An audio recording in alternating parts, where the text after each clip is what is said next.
Hello दोस्तों, beginners point में आपका स्वागत है और अभी हम कर रहे हैं current affairs. India gives befitting reply to Pakistan by destroying terrorist hideouts under OP Sindhu, says PM Modi. Prime Minister Narendra Modi today said that India has given a befitting reply to Pakistan by destroying terrorist hideouts under the Operation Sindoor. He stated that the government had given the armed forces free hand to act, enabling all three services to execute a tactical entrapment that compelled Pakistan to kneel down. The Prime Minister stressed that Pakistan can never win a direct war with India and that is why it is involved in proxy war by promoting terrorism. Mr. Modi said this while addressing a public rally in Bikaner, Rajasthan. Prime Minister said Operation Sindoor has set three principles to combat terrorism. He asserted that India will give befitting reply to every terrorist attack and the method will be decided by the country's armed forces. He said also made it clear that India is not to going to be scared of nuclear threats, and the Pakistan's game of state and non-state actors will no longer work. He said India will consider the masters of terror and the government that fraternize terror has seen. 4% reservation for persons with disabilities in allocation of central government residential accommodations. The government today announced a 4% reservation in the allotment of central government housing to persons with disabilities, marking a substantial move towards equity, dignity, and accessibility in public services. The landmark step was taken by Minister of Housing and Urban Affairs Manohar Lal in a move towards inclusive development. The Housing and Urban Affairs Ministry, in a statement, informed that it issued an office memorandum to ensure fair access to central government residential accommodations for persons with disabilities. It added that the initiative reflects the government's dedication to the empowerment of every citizen and also strengthens the foundation of an inclusive and accessible India. Indian delegation discuss cooperation with UAE in countering terrorism. A high-level Indian all-party parliamentary delegation led by Shiv Sena MP Dr. Shrikant Eknath Shinde arrived in Abu Dhabi today, marking the first leg of a four-nation diplomatic mission aimed at rallying international support against terrorism. The visit comes in the wake of the recent Pahalgam terror attack and forms part of Operation Sindoor, India's strategic response to cross-border terrorism. During their visit, the delegation held a series of high-level meetings with UAE leadership and media officials to underscore India's firm zero tolerance stance on terrorism. The UAE had earlier emerged among the first countries to strongly condemn the Pahalgam attack, with President Sheikh Mohammed bin Zayed Al Nahyan and Deputy Prime Minister and Foreign Prime Minister Sheikh Abdullah bin Zayed Al Nahyan personally extending condolence to Prime Minister Narendra Modi and External Affairs Minister Dr. S. Jaishankar via phone. Japan expresses solidarity with India in fight against terrorism.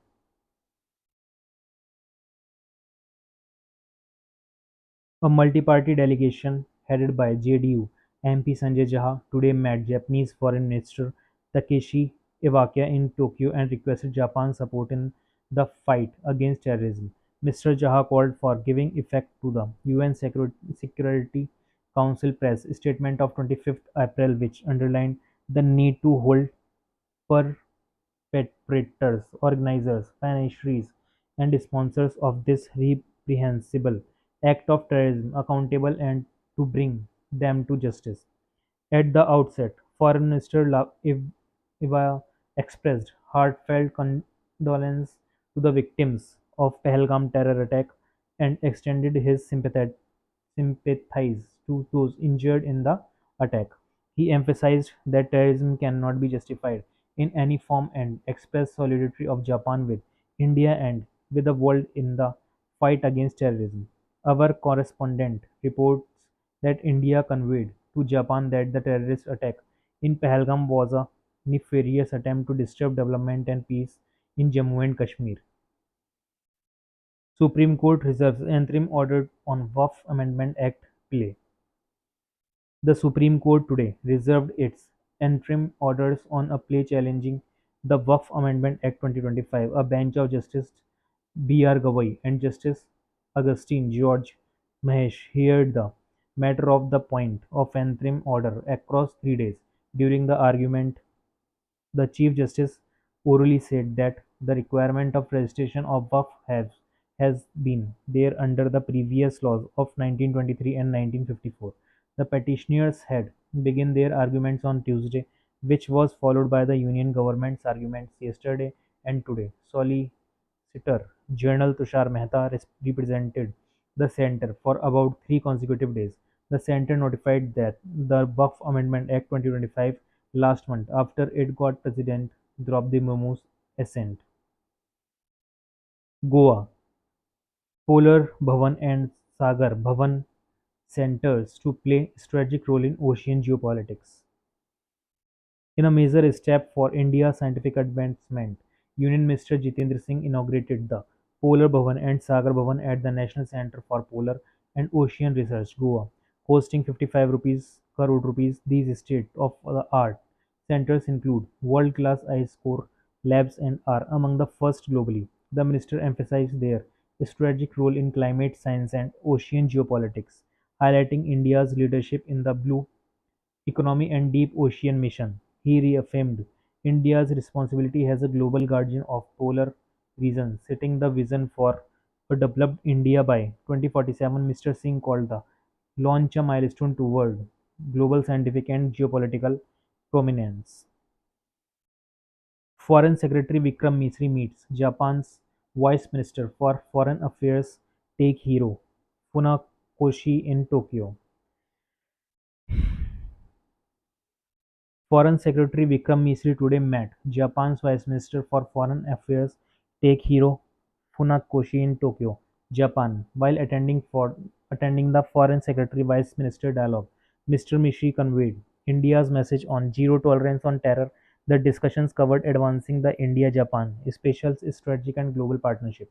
Mr. Misri also had a meeting with Japan's senior deputy Foreign Minister Hiroyuki Namazu. During the meeting, Mr. Mishri and Mr. Namazu exchanged views on India-Japan cooperation in the Indo-Pacific region and other issues of common interest. AM Dr. S. Jaishankar reaffirms ceasefire between India and Pakistan was negotiated directly.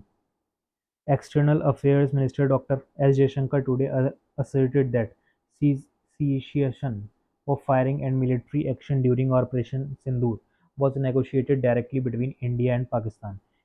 In an interview with a Netherlands-based broadcaster, Dr. Jaishankar said that U.S. Secretary of State Marco Rubio spoke to him, while U.S. Vice President J.D. Vance talked to Prime Minister Narendra Modi, highlighting that it is natural that nations call up amid conflict between two nations. The External Affairs Minister also stated that India had made it clear at the time to every nation, including the US, if Pakistan wanted the firing to stop, they had to convey it to India's journal. India is fully justified in taking self-defensive action against terrorist target in Pakistan. Former US National Security Advisor John Bolton. Former US National Security Advisor John Bolton has said that India is fully justified in taking self-defensive action against terrorist targets in Pakistan following the deadly terror attack in Pahalgam that claimed 26 lives. Speaking to a private news channel yesterday, Bolton stressed that Pakistan must take responsibility for controlling terrorist activities within its border, warning that failure to do so could lead to serious consequences. He also pointed to growing Chinese influence in Pakistan as a major concern for India, highlighting the supply of Chinese military aircraft to Pakistan as a part of the threat. India's ambassador to Russia Vinay Kumar highlights communication industry achievements at Moscow conference. India's ambassador to Russia, Vinay Kumar highlighted the achievements of country's communication industry while addressing the plenary session of the International Conference on Strategic Communication in Moscow. The ambassador yesterday spoke about the role and importance of communication in human civilization and how modern technologies have changed the communication. He also talked of India's communication industry in today digital age, including recently held Waves 2025. The conference was organized by the Association of Consulting Companies in the Sphere of Public Relations (AKOC) in partnership with the Ministry of Foreign Affairs and the Ministry of Economic Development of Russia. Ambassador Kumar also discussed the scope of further cooperation between the communication industries of the two countries, has also content creators, influencers, and other involved in the strategic communications ecosystem. EM Dr. S. Jaishankar meets Denmark's Minister Morten Bodskov in Copenhagen, discusses strengthening bilateral ties. External Affairs Minister Dr. S. Jaishankar met Denmark's Minister for Industry, Business and Financial Affairs Morten Bodskov in Copenhagen yesterday. They discussed deepening existing areas of cooperation and exploring new possibilities. The External Affairs Minister also met Denmark's Speaker Soren Gade. In a social media post, Dr. Jaishankar appreciated his solidarity as India resolutely combats terrorism has and valued his sustained support for building India-Denmark relations. India expels another Pak officials asked to leave the country within 24 hours. India has declared a Pakistan official working at the Pakistan High Commission in New Delhi persona non grata for including indulging in activities not in keeping with his official status in India. The official has been asked to leave India within 24 hours. External Affairs Ministry said in a statement that charged the affairs of Pakistan High Commission was issued a demarche to this effect today. He was asked to strictly ensure that none of the Pakistan diplomats or officials in India misuse their privilege and status in any manner. India assumes chairmanship of Asian Productivity Organization for 2025-2026. India has formally assumed the chairmanship of the Asian Productivity Organization (APO) for the 2025-26 term during the ongoing 67th session of the governing body meeting of the organization. India is participating in the ongoing session of the governing body meeting, represented by the delegation headed by APO Director for India and Secretary DPIIT Ministry of Commerce and Industry Amardeep Singh Bhatia. In its chairmanship role, India is committed to support the APO's strategic goal, including the development and implementation of the APO Vision 2030 and expansion of the Green Productivity 2.0 framework. India emphasized strengthening digital transformation, innovation, sustainability, entrepreneurship across the region, sharing its national initiatives in these areas with other member economies. और इसी के साथ current affairs हो जाती है समाप्त।